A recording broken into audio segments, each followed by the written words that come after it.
그것이 하나가 아니라 내가 가지고 있는 모든 대출이 지금 거의 최고 금리로 갔다고 보시면 돼요. 그럼 이때부터는 사업 소득으로 어떻게 해결될 수 있는 상황이 아니에요. 당연히 정답은 새출발 기금, 회생, 파산, 신용 회복을 고려해봐야 되는 단계입니다.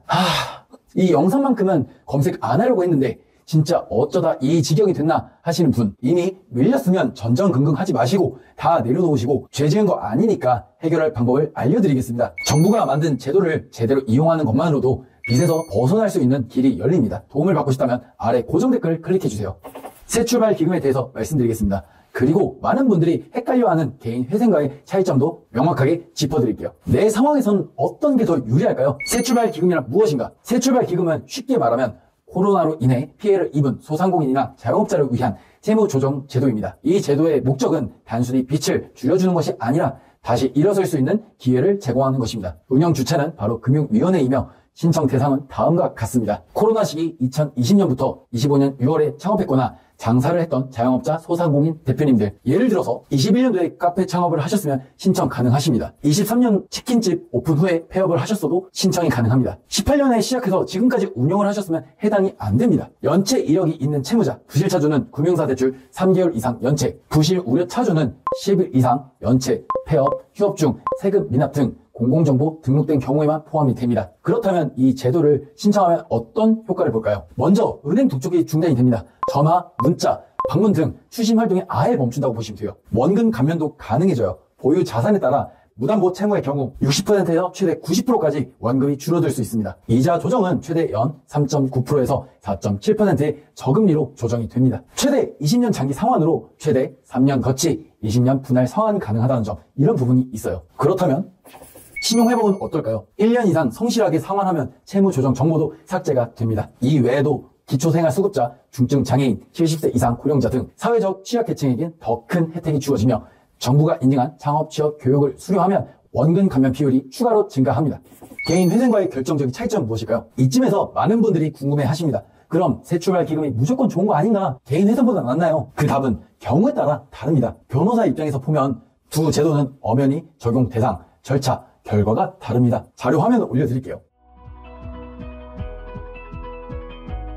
즉, 전체 채무를 통합해서 법적으로 정리하고 싶다면 개인 회생을, 금융권 대출 위주로 비용과 절차를 간소화하고 싶다면 새출발 기금이 적합합니다.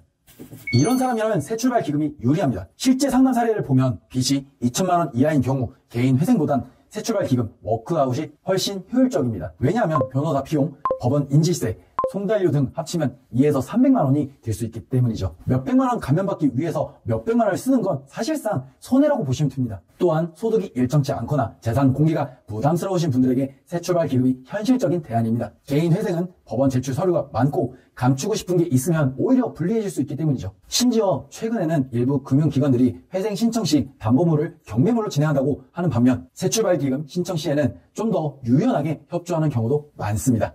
2025년 제도 개편 사항과 신청 팁입니다. 25년 9월부터는 새출발 기금 절차는 대폭 간소되었습니다. 기존에는 신청하고 금융기관에서 내부 심사를 본 후에 채권을 매입하고 나서 약정 체결이라는 과정을 거쳤지만 지금은 신청하고 바로 약정 체결을 들어가게 됩니다. 채권 매입을 한 후 순서대로 변경이 되어 진행 속도가 훨씬 빨라졌다는 점, 또한 신청 시 주의해야 할 사항이 다음과 같습니다.